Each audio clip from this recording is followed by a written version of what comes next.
Ce qui m'intéresse chez Interavet, c'est surtout leur approche toujours différenciante du marché. Ils essayent toujours d'être ingénieux, d'être originaux et de sortir de la performance, ce qui n'est pas toujours le cas et ce qui est très difficile de trouver ça. En fait, sur le marché, cet ADN-là, et ils le gardent, et c'est en ça, moi, que je suis toujours intéressé par leur production et par leur présentation, parce que on est sûr d'arriver toujours à pouvoir satisfaire le client.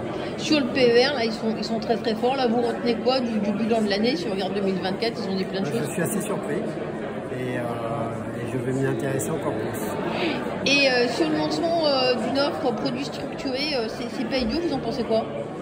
Alors je suis extrêmement intéressé parce que je trouve justement qu'il y avait, excusez-moi l'expression, mais à boire et à manger dans cet engouement particulier sur un produit qui, à mon avis,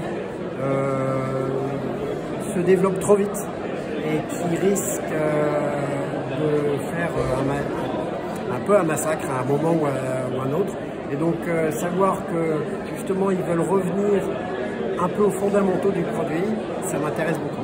Que je comprends bien, quand vous dites qu'il y a à boire et à manger, c'est-à-dire sur le marché il y a plein d'offres de plein d'acteurs. En fait, il y a des structureurs qui se sont développés énormément. Et on trouve parfois des structureurs qui proposent 400 fonds, 400 produits, etc. Et je suis persuadé qu'il va y avoir beaucoup de casse si jamais on continue dans ce système-là.